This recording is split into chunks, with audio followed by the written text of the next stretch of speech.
அனைவருக்கும் வணக்கம். எனக்கு கொடுக்கப்பட்ட நேரம் 1 நிமிஷம் என்பதனால் 1 நிமிஷத்துக்குள்ளே பேசி முடித்து விடுகிறேன். நான் 2 புத்தகங்கள் எழுதியிருக்கேன். ஒன்று ஜெயலலிதாவை பற்றியது, அது பாதி கற்பனை பாதி உண்மை அல்லது நீங்கள் படித்த பிறகு தெரியும் எவ்வளோ தூரம் உண்மை எவ்வளோ தூரம் கற்பனை என்று. அதை நீங்கள் பொறுமையாக படித்து கொள்ளலாம். அடுத்த புத்தகம் அதை பற்றியெல்லாம் நீங்கள் படித்து புரிந்து கொள்ளுங்கள். ஆனால் உங்களுக்கு பெரும்பாலோருக்கு என்னை போன்ற விஞ்ஞானி இந்த இடத்துக்கு வந்திருப்பது மிக ஆச்சரியமாக இருக்கும். நான் 50 ஆண்டு ஆராய்ச்சி செய்த விஞ்ஞானி. என்ன செய்தேன் என்றது கரெக்டாக 1 நிமிடத்தில் சொல்லுகிறேன். புற்றுநோயை பற்றி கேள்விப்பட்டிருப்பீர்கள்.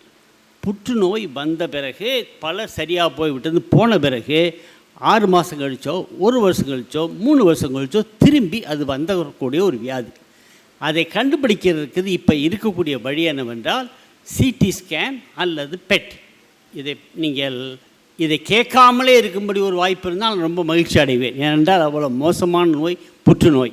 இதற்கு லேசர் வைத்து எளிய முறையில் ஒரு கண்டுபிடித்திருக்கிறேன்.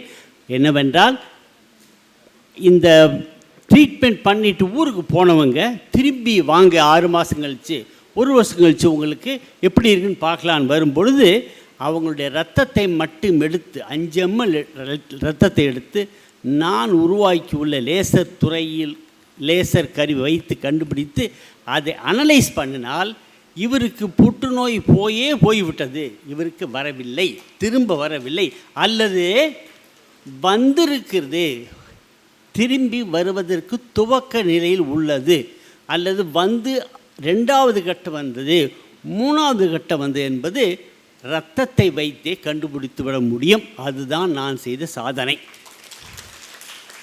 இதில் லாபம் யாருக்கென்றால் மிகச் சாதாரண ஏழை எளிய மக்களுக்கு ஒரு ட்ரீட்மெண்ட் பண்ணுவதற்கு சிடி ஸ்கேனோ அல்லது பெட்டோ மிக எக்ஸ்பென்சிவ், ரொம்ப செலவாகும்.